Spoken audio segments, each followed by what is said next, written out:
Hey guys, it's Happy Vlogs. This can be a little bit of a short live stream. So yeah, I'm gonna be, as per title of the live stream, I'm reading chapter 3 of this book. So far we are in chapter 3 out of 17 chapters. So yeah. Oh, if you're wondering what that is, behind me that is my open box of my Twilight Lego set. I I have been building it. I'm just waiting on pieces to get here because when I first started building it started falling apart because of this one piece. So I need to get that piece in. It's coming. It should be here soon. So hopefully I can do a live stream of me building some of it because I already started it. So yeah, let's get into the stream. Chapter 3. The Letters from No One. Summary. Weeks after the incident in the zoo with the boa constrictor, the Dursleys are preparing for the boys to attend new schools in September when a mysterious letter arrives addressed to Harry in the cupboard under the stairs. Alarmed, Vernon does everything in his power to prevent Harry from receiving these letters, which continue arriving in increasingly peculiar. I can't say this word. Peculiar, peculiar ways. After being bombarded by letters on a supposed postless Sunday, the family flees. Eventually, in a shack on an island in the middle of a storm, Harry waits for midnight to celebrate his 11th birthday, not knowing his life is about to change. First mentions Dudley's gang, Dennis, Malcolm, and Gordon. Beyond the books. Cokeworth, one of the places Harry and the Dursleys stay in this chapter, is coincidentally the town where Snape, Lily, and Petunia grew up and where Snape currently resides on Spinner's End. The narrative swiftly skips a month, which Harry has been punished in his cupboard, landing us in the summer holidays and the landmark occasion of Harry and Dudley moving from primary to secondary school. England has no standardized middle school system, meaning this transition is monumental in a short life. Dudley is heading to a private school complete with a caricatured, absurd traditions, resulting in an opportunity for Harry to start a life distance from the Dursleys and find himself outside of their sphere of abuse. As such, this chapter represents hope and opportunity for Harry with a school as a salvation, even before the first of his letters arrive. Yet when he picks up the letter from the doormat, it marks the real turning point for Harry, creating an immediate chain reaction that will alter the course of his life forever. The letter itself uses color to signify several things. The emerald green ink links both to Harry and Lily's eyes and the sense of something precious and rare. The purple wax used in the seal suggests royalty and is also a color often used to signify magic. The yellow parchment and coat of arms present a sense of the historical something rich in tradition and importance. Aside from the letter's color scheme, the specificity of its address naming Harry's cupboard under the stairs creates an intriguing sense of the uncanny. The writer knows information that should be private. The occasion of receiving a letter, however, leads Harry to feel happy and less alone rather than afraid. It is Vernon and Petunia who are instantly fearful of the letters, obviously knowing more about it than Harry, reacting with a mixture of worry and self-assured arrogance. Despite several assurances from his aunt and uncle that the senders will simply give up once all of the letters have been destroyed and gone unanswered, Harry has moved into an actual bedroom, the first clue that the Dursleys are aware they have been treating him poorly and care about how others view their abuse of their nephew. This first step in improving Harry's life also results in the first step toward Dudley's eventual redemption as he experiences boundaries for the very first time. Two motifs are introduced in this chapter, the first being the use of the number 7 as Harry and the Dursleys experience 7 letter delivery events before one is successfully received. 7 is considered the most magical number and features heavily throughout the series in both major plot points and minor details. The second motif is the use of an secure island. To escape the onslaught of letters, Vernon takes the family to a shack on an island in the middle of a storm, confident no one could possibly be able to reach them there. The use of islands and the sea as a security measure will be repeated and breached later in the series with the wizarding prison Azkaban and the cave used by Voldemort to hide Slytherin's locket. Despite the seemingly insurmountable mountable barrier of the water, all of the secure places will prove useless as protection. And so the chapter ends with the biggest milestone as Harry realizes he is about to turn 11, counting down to the moment using Dudley's watch without knowing his destiny is about to knock on the door. Timeline: June 23rd to July 27th. June 23rd to July 22nd, Harry is kept in his cupboard until the school holidays.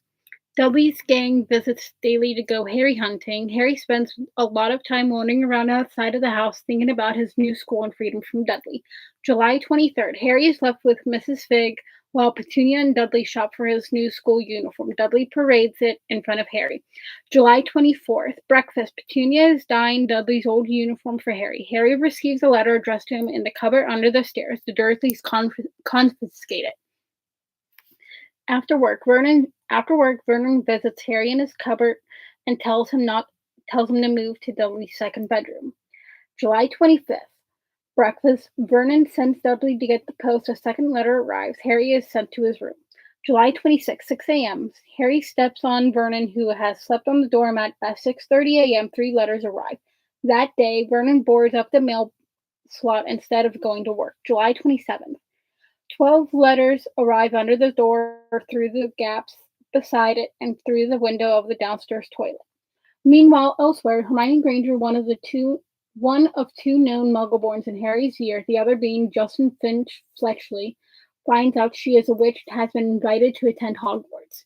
Did you know the song that Uncle Vernon sings in the chapter Tiptoe Through the Tulips was released in 1968 by singer Tiny Tim, a remake of the 1929 Broadway original? It is intended to be a romantic song, but due to Tim's strange voice, the song is generally regarded as creepy. Magical theory. Harry's letters are directly addressed to his every location. What do you think is tracking him? Dumbledore? Harry's inherent magic, or something else? From the podcast, I'm wondering if Petunia is a terrible situation, but if the same thing happened to Petunia and she was trying to save Dudley from Voldemort's killing curse, would Dudley have any sort of form of protection? Because isn't love so powerful that there is a kind of magic that transcends the if you are of magical blood or not? Noah, episode 1. Timeline: July 28th to July 30th. July 28th, 24 letters arrive rolled up in 2 dozen eggs. July 29th, breakfast. 30 to 40 letters start pouring through the chimney. 10 minutes later, the family drive away. After nightfall, the family arrive at the Railview Hotel in Cokeworth. July 30th, breakfast. 100 letters wait for Harry at the front desk. Later, Vernon drives the family to the middle of a forest, a field, a suspension bridge, and a parking lot. Late afternoon, Vernon parks on the coast and rents a shack on an island offshore. 11:50 p.m., Harry starts counting down to his birthday during a storm. Midnight, someone knocks on the door. Meanwhile, elsewhere, during his time off between positions at Hogwarts, Quirrell travels to Albania, where he discovers an incorporeal Lord Voldemort. They travel back to the UK together, and rumors spread that Quirrell is scared of his own subject due to his experiences abroad. beyond the books. And in an attempt to keep the magical letters away from Harry, Vernon drags his entire family to the hut on the rock due to his belief in a very old superstition that witches cannot cross water. He is convinced this isolated, hard to reach location is the best place to hide from the avalanche of letters being sent to Harry. Consider this. How did Harry's letters manage to get inside the eggs Petunia was cracking open?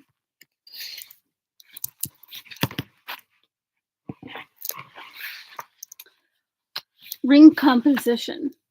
When was the last time you finished a novel and felt supreme satisfaction as though the story was simply the most beautiful telling you've experienced in some time and you find yourself brimming with anticipation to read another book just like it? That feeling is likely thanks to chiastic structure, aka ring composition. Ring composition is a literary technique writers employ to frame their story. It dictates that the events of the first half of the story will be represented in reverse order in the second half in a way that resolves the events of the first. While this structure encompasses larger plot events like births and funerals, it can also be seen in smaller details, such as when an author begins more than one chapter with the same sentence. The technique has been used for centuries and can even be found in the New Testament, the Book of Mormon, and the Quran, as well as classic tales including Beowulf and the Liliad. You may be surprised to find out that it can also be found in Harry Potter. The evidence of ring composition in the Potter series is abundant, so much so there are multiple books dedicated to exploring it. There's even a podcast. Search for Aloha Mora Full Circle for more details. The 7 novels act as what is effectively one larger narrative, sharing themes and reflections among them. Namely, Book 1 reflects Book 7, Book 2 reflects Book 6, Book 3 reflects Book 5, and Book 4 acts as the center or turning point of the series. Lord Voldemort getting his body back definitely changes things, no?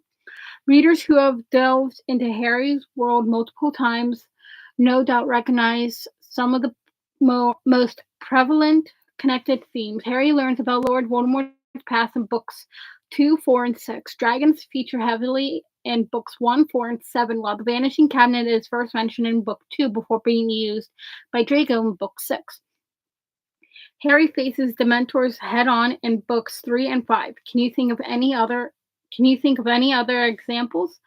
Each Potter book also acts as a ring within itself, with earlier chapters in each book reflected in later chapters. For example, at the beginning of Book 1, Harry learns about Lord Voldemort and how he lost his body. At the end of Book 1, Harry faces off against the incorporeal Lord Voldemort, who loses his host body when Quirrell dies. Then thematically linked moments are reflections of each other and thus form a ring. Guess what? It doesn't stop there. Chapters can also be rings, beginning and ending with linked thematic entry points, although this is much more rare and almost always happens toward the middle of the book, which ironically is not always the numeric middle chapter. The middle or turning point refers to the moment or chapter when the story starts to reflect back on itself. Throughout this companion, you will find references to ring composition within the Sorcerer's Stone and in relation to the other books in the series. For example, flip back to page 9 and take note. Harry being carried by Hagrid is a connection point, a moment of larger rings between books. Now flip to page 58, where you'll find parallel references to the break-in at Gringotts, evidence that the singular novels are mirrors of themselves. Finally, open to page 61, where you'll find a very amusing fact about chapter 9 and why it is the turning point of book 1. That was a lot to read. Oh, my throat hurts. Ring theory and Sorcerer's Stone. Here's another way to visualize the way story elements are mirrored throughout the novel, chapter by chapter. Chapters 1 and 7, Harry and Lord Voldemort. Chapters 2 and 3 and chapter 16, The Grand Adventure. 4 and 5 and 14 and 15, Rubius Hagrid. 6 and 12 and 13, Harry and Ron search for identity / family dynamics. 7 and 11, coming to terms with who you are.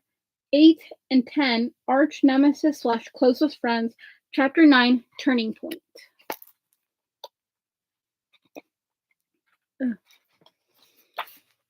And now I will show off all of the pages so that you aren't confused what I was talking about. Okay, let's start off with this page. The letters from no one. There's that one, and then here the timeline is like right down here. It starts right here where it says timeline. June 23rd to July 27th. So there's that. And then July 28th to July 30th, that is this timeline down here. And here's those two pages. And then the next page, I think, is the ring theory. Yeah. So you can see what I'm talking about the ring theory.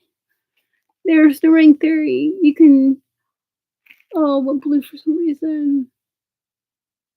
You can pause if you would like to read this, or if you already have the book, you can go ahead and follow along. I should have said that when I first started this book. If you have the book already, go ahead and follow along with what I read. I know I'm a fast reader, but that's the way I always was.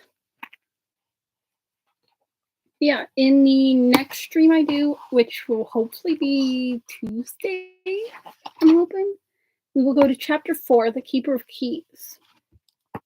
So, hopefully. But yeah, that's the end of this stream, and I will see you guys in the next stream. Bye. Ooh, excuse me. Bye-bye.